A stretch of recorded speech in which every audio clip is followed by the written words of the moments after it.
The Pedestrian is a cozy as heck puzzle platformer currently available on Steam and the Humble store. In the Pedestrian, you play as that trusty little stick person on all the warning signs. You know the ones, they're always slipping on slippery floors and falling downstairs for you. And your job is to solve puzzles to traverse the Sign cinematic universe. It's better than the MCU, I swear. Anyway, the premise is simple. You're a sign person, so you are confined to existing within signs. And simply put, you need to figure out how to get from one set of signs to the next using the mechanics the game slowly introduces to you.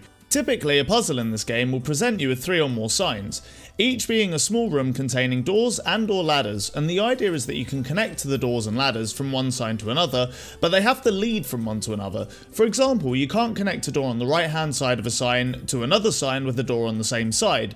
The same rules apply to the ladders. You can only connect the floor ladders to the ceiling ladders. It has to actually create a 2D pathway. This concept is reinforced because you can also move the signs about. And once you have connected 2 things, you have to lay the signs out in a way that travelling through them makes sense. For example, if you climb through the top side of a sign using a ladder and that ladder is connected to the bottom side of another sign, the sign you are travelling to has to physically be placed above the sign you are climbing out of.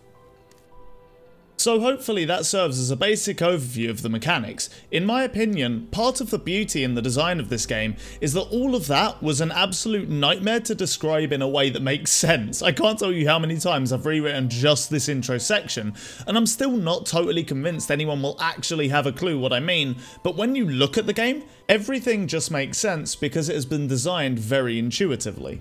I have to say, I'm also really glad they took the time to make the game make sense in a physical space in the way they did, because in the background of all these puzzles are a variety of scenes taken from everyday life, and occasionally this physicality interacts with the puzzles themselves in clever ways.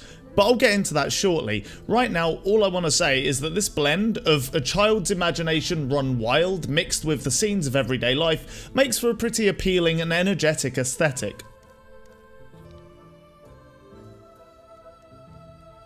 So with the main focus of the game being the puzzles, the main question when considering how good this game is boils down to how good are the puzzles. To answer that question, we have to consider innovation, design, difficulty, and variation. A good puzzle game doesn't need all of these points, but I think a great puzzle game usually does. In the Pedestrian, I think it's quite clear that the game is fairly innovative. While none of the individual components are particularly new, the blend of elements means the way you solve the puzzles is unlike any other game I've played.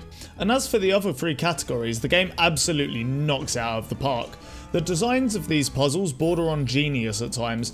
Not only do the devs have this unique idea, but they're also going to push all the possible extra features to their logical limits. They have even designed some puzzles that require you to do certain things that aren't introduced as mechanics, but because of the way the game is designed, you'll almost definitely have noticed. I won't spoil these in this section because they were some of the most satisfying aha moments in the whole game for me. As for the difficulty, the game has an almost impressively smooth curve. All of the early puzzles were really simple, and all of the truly brain-busting moments came in the latter half. And finally, the game keeps up the variety by introducing a good number of extra toys, meaning that you are always either pushing a mechanic you already understand to its limit, or getting your head around something new before blending both and wanting to cry. Without being around the bush, I want to say that I'm a huge fan of the puzzles in this game. They got me to think in a unique way and were really satisfying to complete. Another thing I really appreciate about this game is that to solve any individual puzzle, you have all the pieces laid out in front of you. Nothing is more frustrating in a puzzle game than realising that you could never have solved it because you turned a corner and realised you were missing a piece the entire time. It's a small point, but I think it's an important one. The only thing stopping me from solving this thing laid out in front of me was connecting the dots. One thing I will note related to the puzzles is that as this is a puzzle game, you'll spend the vast majority of your time solving them. The absolute best games in this genre break up the puzzles in some way, otherwise they can become quite draining. The Pedestrian does make you walk through some pretty pleasant scenery in between puzzles, and it also makes travelling pretty interesting as you go through transitionary signs. However, all these detours are quite short, and I personally did have a couple moments where I had to put the game down, go away, and have a rest before diving headfirst into another big brain buster. To be totally fair, I wanted to complete this for review, and it's possible that I wouldn't have gotten so tired had I been playing more casually, but I still maintain that longer sections of light puzzling would have improved the game somewhat. Another important thing to note is that the game has been in development since 2015, even earlier if you count its old iteration, Bathroom Break. This means the team have had quite a while to iron out the kinks, and my god does it show. The game has a very high level of polish within its scope, leading to the feeling that a bigger team has to have created it. Over the course of my playthrough, I think I spotted maybe one bug, and I'm not even sure if it was a bug, but the biggest accomplishment related to the polish is the intuitiveness that I was talking about before. The player, for the most part, will always know what they need to do next, and the game does a great job of communicating each component of a puzzle without using any text or words. The final thought I want to address before getting on the first train to Spoiler City is the aesthetic. As previously mentioned, the combination of the childlike imagination bringing signs to life and the physical city is a really good mix. I also think that throughout the course of the game, you get a good variety of city sights and a fun, playful, slightly jazzy soundtrack to tie it all together. The overall sense I get from the aesthetic is one of wonder. Having said that though, graphically, I didn't find it to be anything too impressive. Most of the city is quite basic, and the soundtrack, while pleasant, isn't that memorable. But then again, all these elements created something greater than the sum of its parts, plus individually, they are at least serviceable. Just before we go to Spoiler Town, if you want to skip to my closing thoughts, please skip ahead to the time shown on the screen. For this section, I'm going to cover a lot of smaller points first, so let's just start with the story. You could be forgiven for thinking there isn't really a story to this game, but over the course of your journey in the Stickverse, you will notice that you are slowly piecing together some kind of strange electronic device. It looks like a Game Boy and has 7 slots for widgets to slot into. One of the things I said I really like about the game is the way that the physicality of the world blends with the sign world, and this is a great way to blend them. In the sign puzzles, you occasionally find a little central hub that leads to a certain number of places. Each place will allow access to a certain item. Once you have all the items, you can place them correctly in the hub world and move on to the next puzzle. In each of the hubs though is a piece of this Game Boy type thing that you are helping construct, and once it's constructed, something incredibly cool happens. You place the final piece, and suddenly, boom, a person is holding the device and you control the person. The stick person you had been controlling this whole time is now contained in the device, and you can walk them from place to place as an actual person. When this happened, it blew my mind, and culminates in a final puzzle being a super interesting combination of walking around the physical world and using the stick man to access parts you can't physically reach. If that sounds confusing, it's because it does take a little while to get your head around, but it is one of the most satisfying and well-designed puzzles in the entire game. I'm certainly not going to forget this puzzle for a long time, but either way, after completing this puzzle, you get access to the person's flat and you can clearly see that they had been designing this device and all of the puzzles themselves. This is also coupled with the realization that all the notes throughout the game giving you tips were this person's notes. This realization means that on your second playthrough you will spot a lot more of the clues suggesting this was set up. It's a very interesting way of explaining the overly gamey directions to certain things. After all, now these notes have a reason to exist. But now we can talk about the main meat of the gameplay. At the start of the game you get introduced to a lot of the standard puzzle game mechanics. You have boxes that can help you get to higher places, switches that activate and deactivate jump pads, lasers and doors. You also have keys to open a different kind of locked door. These elements, along with the sign connecting, create a very fun opening section, but where the game really gets interesting is when it starts introducing some of its more complex mechanics. Now, I really loved these mechanics quite a lot, so I'm probably just gonna gush over each one.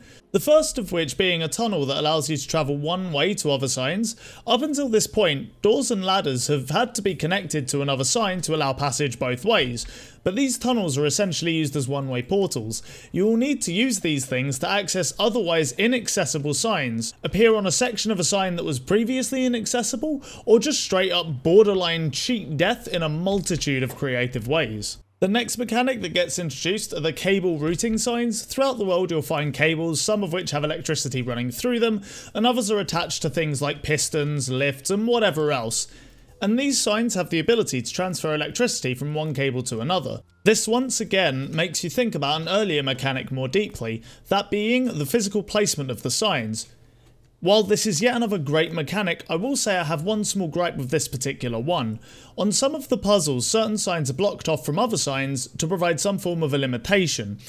These can occasionally be unlocked by activating a piston freeing up the sign. A great idea in theory, but I found it a little strange that some of these blocks were the only thing in the entire game that didn't reset.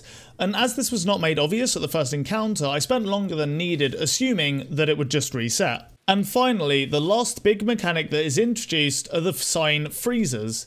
Now, you might be thinking, oh cool, these allow you to change your node connections and save the state of the elements on that node. What a cool, useful idea. No. Fuck these things. These things are the goddamn devil. I'm not going to go into detail, but the puzzles you need to beat using these little machines melted my brain. 10 out of 10, loved every second of it, but sweet Jesus, I want the devs' heads. In all seriousness, they are yet another great creative addition to an already great game.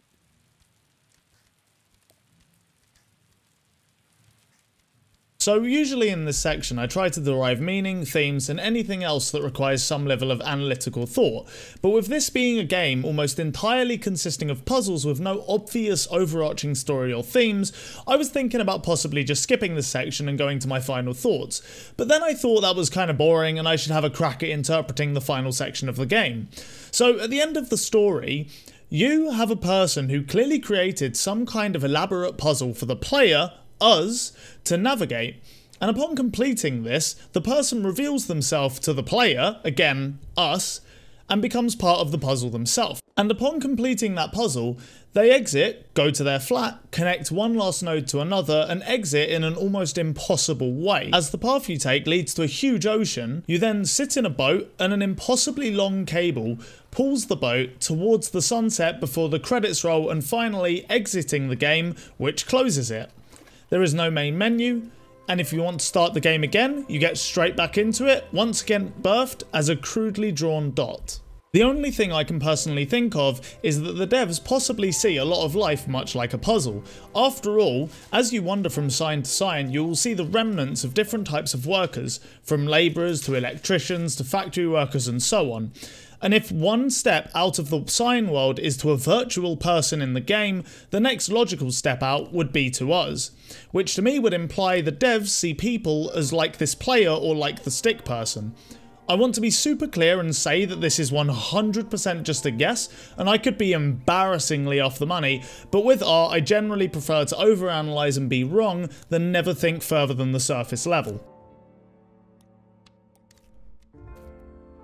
In conclusion, The Pedestrian is in my mind one of the best puzzle games in recent memory, and as far as I'm concerned should go down in the history books as a masterclass in puzzle design, difficulty curves and communicating without words. I do personally wish there was a bit more of something beyond the puzzles because again I feel like it is a little full on and can be a touch tiring to play. That being said, for 20 quid on either Steam or Humble, this is an incredibly well made game. You will get a very satisfying 4 to 7 hours from it, and I would score this game an 8 out of 10. Just a quick note, if you buy it from the Humble store using my link below, I will get some kickback from it, so if you feel like supporting the channel, you can without having to spend an extra penny. Humble also give you the option of a Steam key, so you can still buy from Humble and add it to your Steam collection. If you enjoyed the video, please make sure to leave a like or a comment, and if you are interested at all, I stream over at twitch.tv/DevinReviews. I do Soulsborne games on Tuesdays, Thursdays and Sundays, then on Fridays we have a much more relaxed indie day. Thank you for watching.